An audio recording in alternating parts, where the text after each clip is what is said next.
नमस्कार, आप देख रहे हैं आरएन टीवी कृषि। मैं हूं आपके साथ दिव्या। केंद्रीय कृषि एवं किसान कल्याण मंत्री शिवराज सिंह चौहान ने गुरुवार को अपना जन्मदिन प्रेम और सेवा संकल्प दिवस के रूप में मनाया। इस खास मौके पर उन्होंने समाज सेवा और पर्यावरण संरक्षण से जुड़े कई बड़े संकल्प लिए। बता दें, राजधानी भोपाल के स्मार्ट सिटी में अपने परिवार के साथ पौधारोपण कर उन्होंने लोगों को पर्यावरण बचाने का संदेश भी दिया। तो चलिए जानते हैं आगे इस वीडियो में उनके द्वारा किए गए 5 उन प्रमुख घोषणाओं के बारे में। परीक्षाओं की कोचिंग शुरू की जाएगी। मैं हमारे सम्मानीय अतिथियों से अनुरोध करती हूँ कि जो विज्ञापन मामा कोचिंग क्लासेस निःशुल्क प्रतियोगी परीक्षाओं का जारी होना है और इसके साथ ही संभावना दर्पण पत्रिका का विमोचन, यह एक मासिक पत्रिका है हमारे सम्मानीय अतिथियों के कमलों के द्वारा और आप सभी के लिए भी। बोलिए भारत माता की, भारत माता की। आज केवल विदिशा में ही हम लोग इस कार्यक्रम से नहीं जुड़े। आज रायसेन से, देगांव से, खातेगांव से, भैरोला से आप देख रहे कि कई जगह हमारे प्रमुख नेतागण और मेरे भांजे भांजी हमसे जुड़े हैं। यहाँ विदिशा में उपस्थित हमारे विधायक द्वय आदरणीय सूरज भाई, आदरणीय हरि सप्रे जी, जिलाध्यक्ष बीजेपी भाई महाराज सिंह जी, पूर्व जिलाध्यक्ष राकेश जी यादव, आदरणीय तोरण सिंह जी, आदरणीय राकेश जी, छत्रपाल जी, सुरेंद्र जी, वीर सिंह जी, राकेश शर्मा जी, हमारे डॉक्टर गुरुराम चौधरी जी, जमुना सेन जी, वीरेंद्र कुशवाहा जी, रामपाल सिंह जी, जिलाध्यक्ष रायसेन राकेश शर्मा जी, अमन जी, सोनू जी, भैरुला से जुड़े भाई रमाकांत भार्गव जी, कार्तिकेय जी, रवि जी, रघुनाथ जी, लखन जी, मारुति जी, मंजूवत पटेल जी, हमारे रितेश जी, आशीष जी, प्रेम नारायण जी, मान सिंह जी, अमर सिंह जी, आनंद जी, खातेगांव में से जुड़े आर्यन यादव जी, नरेंद्र चौधरी जी, ललित गुर्जर जी, बलराम थोरी जी, शेखर अग्रवाल जी, दिनेश जी। नीचे मैं देख रहा हूँ कि विदिशा जिले की वरिष्ठ हस्तियां इस अवसर पर यहाँ उपस्थित है। मैं उनका भी आभारी हूँ, उनको प्रणाम करता हूँ। उपस्थित बहनों, भाइयों और मेरे प्यारे भांजों और लाडली भांजियों, अक्सर जन्मदिन हम मनाते हैं तो एक चीज भूल जाते हैं, खुशी में तो डूबते हैं, आनंद का उत्सव होता है, लेकिन एक बात हम भूल जाते हैं कि जन्मदिन का मतलब है जिंदगी का एक साल और कम। सही बात है कि नहीं? जन्मदिन से जिंदगी बढ़ नहीं रही, जन्मदिन से जिंदगी घट रही है। और ये घटती हुई जिंदगी मेरे मन में संकल्प पैदा करती है और सोचने पर को मुझे विवश करती है। यहाँ साधना भी मंच पर है कि आखिर बची जिंदगी कितने दिन की और जितने दिन की उसको जिए कैसे। शरीर क्षणभंगुर है, नाशवान है, आज है कल नहीं रहने वाला, परमानेंट तो बन है नहीं। और ये जन्मदिन पे ये संकल्प मन में पैदा होता है कि बची जिंदगी कैसे हम लोगों की सेवा में गुजार दें और बेहतर काम कैसे करें और अच्छा काम कैसे करें। और दो चीजें मैं मानता हूं, आज मैं अपने बेटे बेटियों से भी शेयर करना चाहता हूं।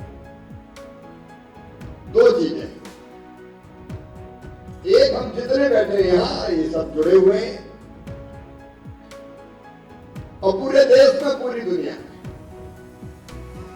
अपनी संस्कृति में एक बात कही है कि सब में ही परमात्मा का अंश है, एक ही चेतना हम सब में है। इसलिए तुलसीदास जी ने कहा सिया राम में सब जग जानी। सारे जग को सिया राम मैं जानो। हर एक में तो भगवान है। इसलिए बेटा बेटियों अपने ऋषियों ने कहा आत्मवत् सर्वभूतेषु, सबको कैसा मानो? अपने समान। दूसरा कोई है ही नहीं। जब दूसरा कोई नहीं है तो लड़ाई झगड़ा घृणा मार काट ये सब क्यों करें? जब सब अपने हैं तो सबसे प्रेम करो। सचमुच में जीवन का आनंद है प्रेम से जीने में। सबको स्नेह, सबसे आत्मीयता, सबसे प्यार, और स्नेह प्रेम और प्यार को प्रकट करना हो तो एक तो होता है सिर पे हाथ रख दिया, गले लगा लिया, हाथ मिला लिया। प्यार का एक तरीका ये होता है, लेकिन प्यार का दूसरा तरीका होता है अगर प्यार को प्रकट करना हो तो सेवा करो। जिसको जरूरत है सहयोग की, उसकी जरूरत पूरी करने का काम जरूर करो। जीना उसका जीना है जो औरों को जीवन देता है। अपने लिए तो सब जीते हैं, कीट पतंगे भी पशु पक्षी भी। अपने लिए जिए तो क्या जिए, तू जी ए दिल जमाने के लिए। आनंद उसी जीवन में है जो सबके लिए जिया जाए, औरों के लिए भी जिया जाए। मेरे मन में कई विचार आते हैं, मैं बहुत विस्तार में उनको नहीं जाऊंगा, अपने काम की बात करूंगा बच्चों की। जैसे औरों के लिए जीना तो क्या करना चाहिए? तो एक चीज, जैसे आज मैंने यहां कहा, मैंने अपने विभाग में सबसे पहले जब जाओ साल श्रीफल स्मृति चिन्ह। अब आप सोच के देखो, मैं नीचे बैठे और ऊपर बैठे सब साथियों से कहता हूं, एक अपन गमछा डालते गले में कितने का आता है? 200, 250, 300। एक बुके खरीद कर दो नेताजी को तो बुके 200-400 से कम का नहीं आता। और उसके बाद क्या उपयोग उसका? तो मैंने अपने विभाग में कह दिया कोई ऐसा स्वागत नहीं होगा। अगर स्वागत स्नेह का प्रदर्शन करना है तो एक पेड़ लगा दो और फोटो डाल दो। बोलो सही बात है कि नहीं? बोल के बताओ सही बात है कि नहीं? अब पेड़ क्या करता है? मेरे बेटा बेटियां बैठे भांजे भांजे, बताओ उनको जीने के लिए कौन सी चीज की जरूरत है? और ऑक्सीजन कहां से मिलती है? पेड़ नहीं होंगे तो ऑक्सीजन मिलेगी क्या? और ऑक्सीजन नहीं मिलेगी तो हम जिंदा रहेंगे क्या? जिंदा रहने की कितनी सामान्य बात है, हर बच्चा जानता है। जीवित रहने के लिए जरूरी है ऑक्सीजन, और ऑक्सीजन देते हैं पेड़। तो पेड़ चाहिए कि नहीं चाहिए? पेड़ चाहिए। बीच में बहुत पेड़ कटे और उसके कारण आप जानते हैं जलवायु परिवर्तन, क्लाइमेट चेंज के खतरा पैदा हो गए। धरती की सतह का तापमान अब देखो, अभी तो होली गई नहीं कि तप रहा है। कितनी गर्मी पड़ गई अभी से। मैं विस्तार में नहीं जा रहा बात के, एकमात्र इसका हल है। और पेड़ केवल हमें जीवन नहीं देता।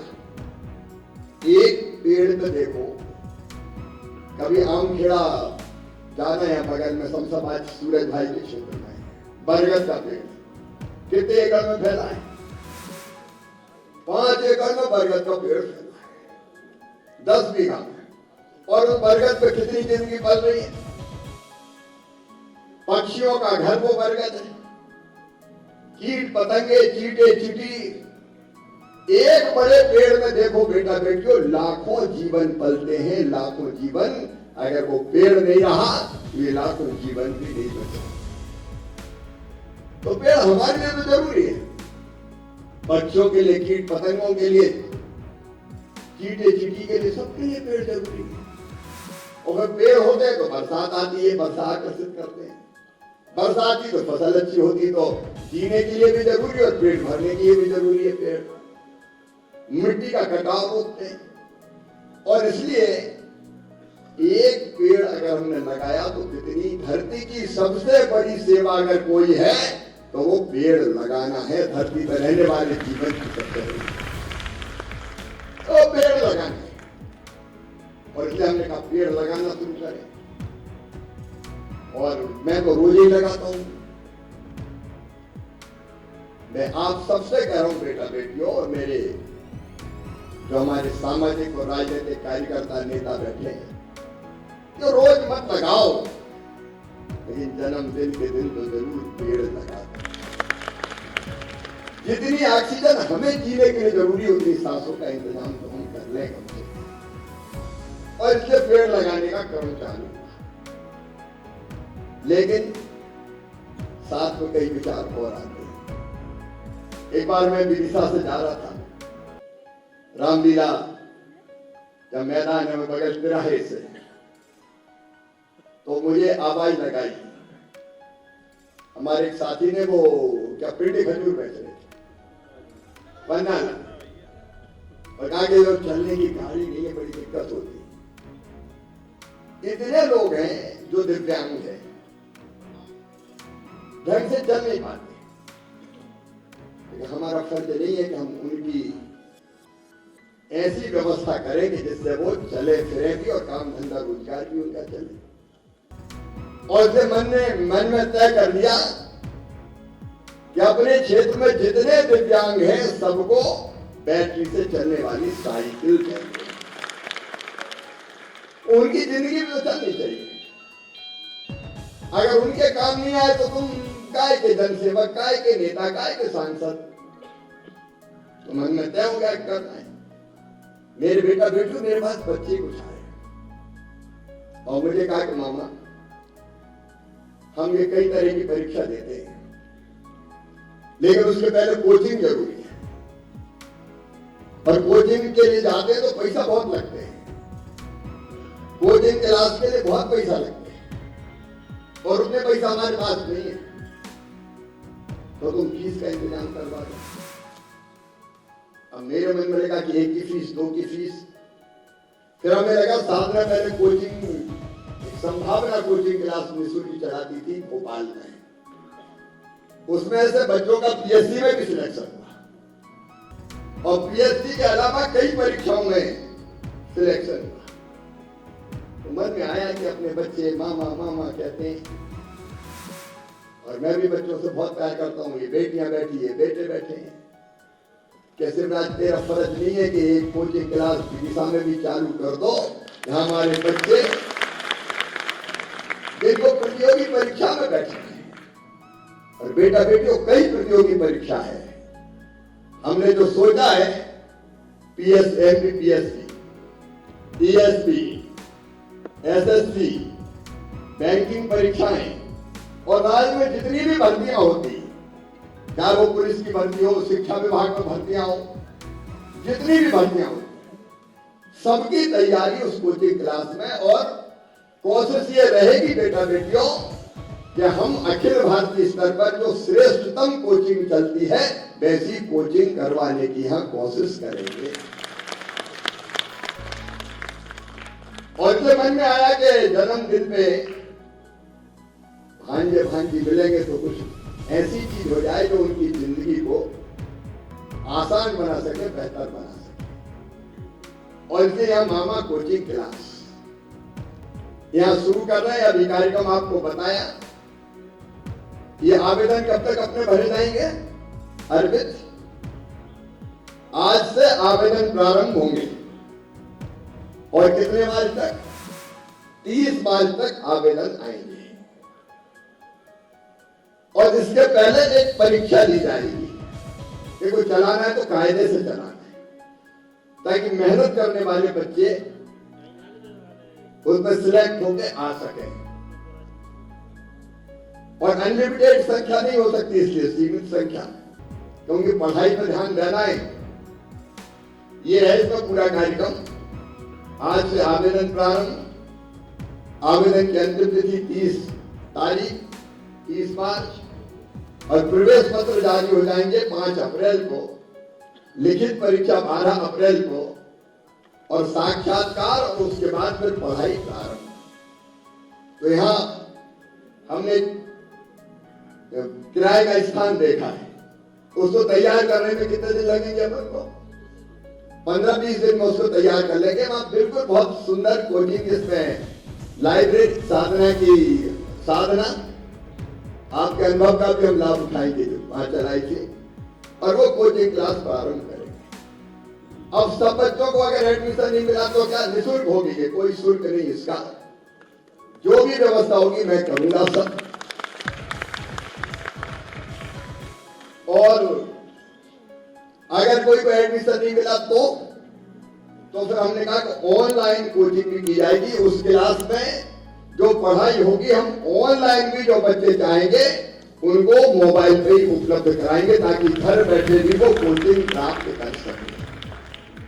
मेरे बेटा बेटियों, मेरी दिल से ये हसरत है कि तुम्हारा चयन अलग अलग नौकरियों के लिए हो, और उसके लिए जो तैयारी होती है उस तैयारी में कोई कमी ना रहे, ताकि तुम अपनी प्रतिभा के बल पर सिलेक्ट हो सको और शासकीय सेवाओं में जा सको। बोलो ठीक है कि नहीं? बच्चे बताएं ठीक है कि नहीं? तो ये कोचिंग का मन में विचार आया, तो लगा के आज जब युवा भाइयों से तो आज ही प्रक्रिया प्रारंभ करते हैं। मैं आपके माध्यम से सब जगह के बच्चों को जो अलग अलग स्थानों पर बैठे हैं उन सबको भी आग्रह करो, एक काम और करेंगे, पढ़ने के लिए प्रोत्साहन चाहिए। तो हमारी 2 परीक्षा होती जो बहुत महत्वपूर्ण है, जाके सबको बता देना बच्चों को। एक होती 10वीं बोर्ड और एक होती 12वीं बोर्ड। 10वीं बोर्ड और 12वीं बोर्ड। अब इन परीक्षाओं में जो बच्चे विधानसभा स्तर पर फर्स्ट सेकंड थर्ड आएंगे और लोकसभा स्तर पर भी फर्स्ट सेकंड थर्ड आएंगे, उनको पुरस्कृत किया जाएगा। जो फर्स्ट आएगा उसको 1 लाख रुपया सम्मान निधि हमारे माताजी पिताजी की स्मृति में, जो सेकंड आएगा उसको 50,000 और जो तीसरे नंबर पे आएगा उसको 25,000। अभी मैं चाहता हूं कि बच्चों में प्रतिस्पर्धा हो जाए कि कौन फर्स्ट, कौन सेकंड, कौन थर्ड मतलब तीसरे नंबर पर। और ये केवल एक कोर्स नहीं, अलग अलग होते हैं। उनमें तो एक ये व्यवस्था बनाएंगे तो बच्चों को पढ़ने के लिए प्रोत्साहन मिल सके, और ऐसे बच्चों को फिर ऐसे ही कार्यक्रम करके सम्मानित करने का काम करेंगे, ताकि बाकी सब बच्चों को प्रेरणा मिले और वो अच्छी पढ़ाई करें और खूब आगे बढ़े। बोलो ठीक है कि नहीं? हो मंजूर तो बोलो हाँ। तो ये भी अपन करेंगे। और इसके साथ बेटा बेटी एक बात और, कैरियर काउंसलिंग एक हम शुरू करेंगे। कई बार बच्चे परेशान रहते हैं, क्या करूं, किस दिशा में जाऊं, कौन सा काम करूं, क्या प्रतियोगी परीक्षा में जाऊं कि काम धंधा करूं, कैरियर मेरा कैसे बने, मैं भविष्य के लिए कई बार परेशान होते हैं।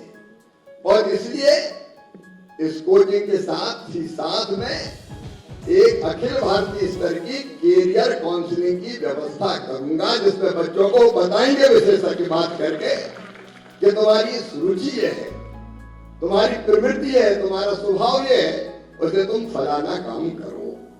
और उस काम में फिर हमारी टीम जो मदद कर सकेगी, मान लीजिए कोई बिजनेस व्यापार करना और उसके लिए बैंक लोन की जरूरत है, तो उसकी प्रक्रिया क्या है, बैंक लोन कैसे मिलेगा, अगर कोई सब्सिडी है तो उसका फायदा कैसे मिल सकता है, इसको विस्तार से उसको समझाने की कोशिश करेंगे। अरे मामा तो तब है जब हर मोड़ पे तुम्हारे साथ खड़ा हो जाए, कहीं तकलीफ ना आने दे, कहीं परेशानी ना आने दे। और ये कोशिश ये रहेगी कि बच्चों की जिंदगी से संबंधित जितनी भी चीजें, पढ़ाई, एग्जाम, साक्षात्कार, प्रतियोगी परीक्षा और कैरियर काउंसलिंग और खेलकूद। अब खेलकूद का तो तुम्हें पता ही होगा कितना बड़ा खेलकूद प्रतियोगिता अपनी संसदी बताएगी नहीं सबको, कितनी बड़ी हुई है। तो इन सब विषयों को कवर करने की कोशिश करेंगे। आज बहुत लंबी बात नहीं करूंगा, आज से ये एक काम कोचिंग क्लास में आवेदन लेने का प्रारंभ कर रहे हैं और पूरे संसदीय क्षेत्र में या विदिशा जिला भी अपनी संसदीय क्षेत्र में पूरा कोशिश ये रहेगी कि योजनाओं का आदर्श क्रियान्वयन करके अपनी जनता के बेहतर सेवक बन सके। और जब आप काम करते हैं, आज मैं वहां भी जाऊंगा, अपना घर में जो मानसिक रूप से पूरी तरह स्वस्थ नहीं है और जिनको कई बार घर वाले भी छोड़ देते हैं, उनको सहारा देने का काम अपना घर में होता है। डॉक्टर भारद्वाज उनकी टीम पूरे देश में करती है, विदिशा में भी चल रहा है। तो जन्मदिन उनके साथ मनाओ तो आनंद क्या है, और अपना घर ठीक चले उसमें सहयोग भी करो। ऐसे कई काम अलग अलग चल रहे हैं, मैं सबके बारे में विस्तार से नहीं बताऊं।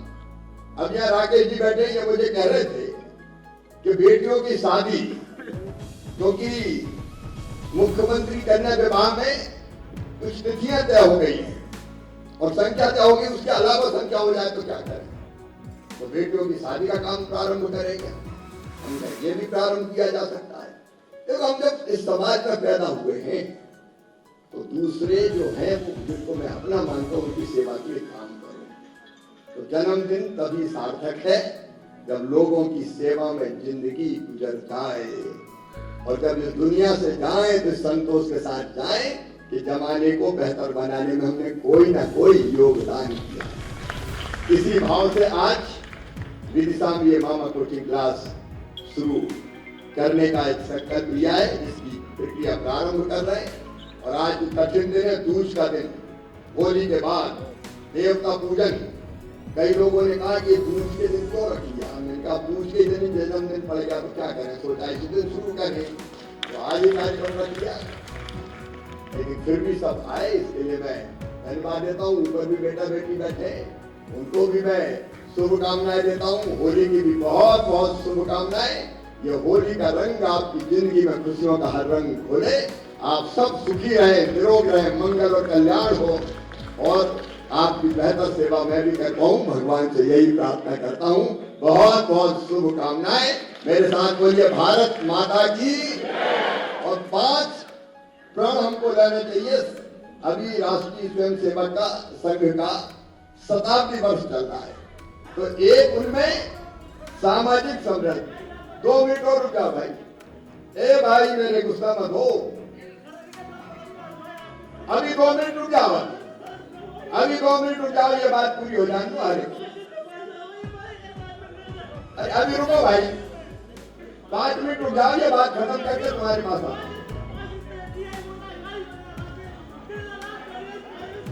ऐसा मत करो, ये ठीक नहीं तुम्हारा। मैं नीचे आकर बात करूंगा तुमसे। बोले भारत माता की, भारत माता की। 5 चीजें। एक, मैं आकर मिल रहा हूं ना, ऐसा नहीं करो तुम। ये कार्यक्रम काय को खराब कर रहे, 2 मिनट का और उसको यही रहने दो, उसको कुर्सी को बिठाओ, अरे यही रहने दो, उसको कहीं मत ले जाओ, कहीं बैठ जाओ। अब तुम 2 मिनट जरा धैर्य रखो। देखो, मैं सेवा कैसी होती है बात ये आगे बताऊं। एक 6 साल की बेटी के साथ गौहरगंज में, रायसेन जिले में 6 साल की बेटी के साथ रेप हो गया। समाज ने आक्रोश का प्रकटीकरण भी किया। 2-1 दिन खूब चक्का जाम हुए। बाद में लोग उस बेटी को भूल गए, लेकिन मैंने 10 लाख रुपया उस बेटी के खाते में जमा करवाए, तो जब वो 21 साल की होगी तो 28 लाख रुपया मिलेंगे। अगर करना है तो सार्थक करने का काम कोई किया जाए। एक, सामाजिक समरसता, सबको प्यार करे, कोई भेदभाव नहीं। दूसरी बात है, हम परिवार में भी रिश्ते जोड़े। कई बार परिवार ही टूट रहे हैं, भाई भाई की नहीं बढ़ती कई बार, तो हम परिवार को जोड़ने की कोशिश करें। ये संयुक्त परिवार भारत की अद्भुत परंपरा है, तो हम परिवारों को जोड़ने की कोशिश करें। तीसरी चीज, स्वदेशी को अपनाएं। हम अपने देश की बनी चीज खरीदें और अपने लोगों से खरीदें, तो अपने कारीगरों का भी काम चलेगा, अपने दुकानदारों का भी काम चलेगा। तो स्वदेशी को अपनाएं। चौथा, नागरिक कर्तव्यों का पालन करें। अगर हेलमेट लगा के चलना है, ये हेलमेट लगा के चलो, अपनी जिंदगी के लिए नहीं। हम उसी में शान मानते हैं कि नहीं लगाए। और अगर कहीं पुलिस वाले ने पकड़ लिया तो फोन कर दिया सांसद जी, बोले पुलिस वाला मान लिया, पकड़ लिया। अब पुलिस वाले से बहस कर रहे, पुलिस वाले से तो बहस कर लोगे, फिर यमराज से बहस करने का जाओगे। अगर गिर जाए कहीं एक्सीडेंट हो गया तो नागरिक कर्तव्यों का हमको पालन करना चाहिए। और पर्यावरण, इन पांचों चीजों को हम भी कहीं ना कहीं इसमें सहयोग करने का संकल्प लें। बोलो सब तैयार हो? ऊपर वाले भी तैयार है? तो दोनों हाथ ऊपर उठाकर दोनों मुट्ठी बांधकर भारत माता की जय बोल के ये संकल्प लेंगे। बोलिए भारत माता की, भारत माता की, भारत माता की, भांजे भांजियों की और जनता जनार्दन की बहुत बहुत धन्यवाद। अब उस भैया से भी मैं मिलते जाऊंगा। बहुत बहुत साधुवाद देती हूँ हमारे सम्मानीय केंद्रीय मंत्री ममता जी का। इसके साथ ही आज के इस कार्यक्रम में हमारे सम्मानीय अतिथियों के आभार